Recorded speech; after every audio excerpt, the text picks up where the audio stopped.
வணக்கம் சாதனையாளர்களே. முத்து ஐயாவும் முந்தைய வினாவும் என்ற தலைப்பிலே இன்று நாம் பார்க்க இருக்கின்ற திருக்குறள் வினா என்னவென்று சொன்னால், அற்புதமா குரூப் 2 2022 கேட்ட ஒரு கேள்வியை நீங்க நம்ம சொல்ல போறோம்.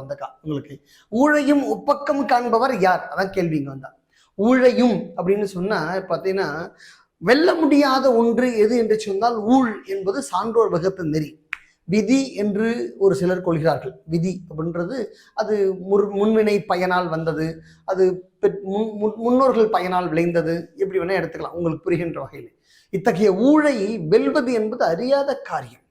வள்ளுவரை ஒரு இடத்துல சொல்லும்போது தான் முந்துருவும் என்று சொல்றார்.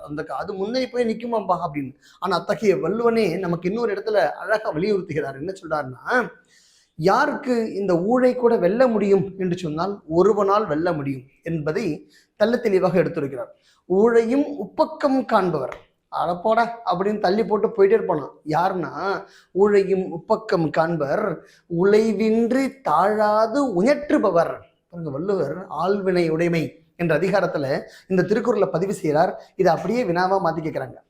யார் ஒருவர் தன் மன உழைவின்றி கொஞ்சம் கூட சோர்வே இல்லாமல் தாழாது உயற்றுபவர், நான் மேற்கொண்ட காரியத்திலிருந்து முயற்சியிலிருந்து கொஞ்சம் கூட தாட்சி இல்லாது பின்வாங்காது, மனச்சோர்வின்றியும் தன் முயற்சியிலிருந்து பின்வாங்கா தன்மையும் மனத்தினுடைய உறுதித்தன்மையோடும் தன் முயற்சியினுடைய உறுதித்தன்மையோடும் எவன் ஒருவன் செயல்படுகிறானோ இவரை பார்த்து அந்த ஊழ் பின்னுக்கு போயிடுமா.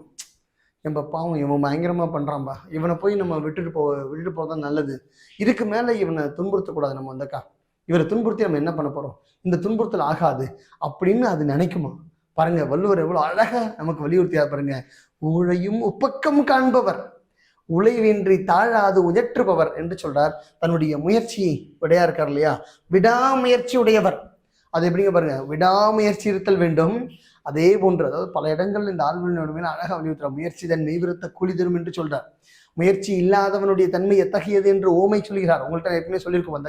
நான் உங்களெல்லாம் கேள்வி கேட்கிறேன் பாருங்க பார்க்கலாம். தானாண்மை இல்லாதவனுடைய வாழ்க்கை எதை போன்றது என்று வள்ளுவர் குறிப்பிடுகிறார். தாளாண்மை இல்லாதவன் வாழ்க்கை எதை போன்றது என வள்ளுவர் குறிப்பிடுகிறார். பேடிகை வாளாண்மை போலக்கெடும் என வள்ளுவர் எதை கூறுகிறார். இது இரண்டும் உங்கள் முன் வைக்கின்ற வினா.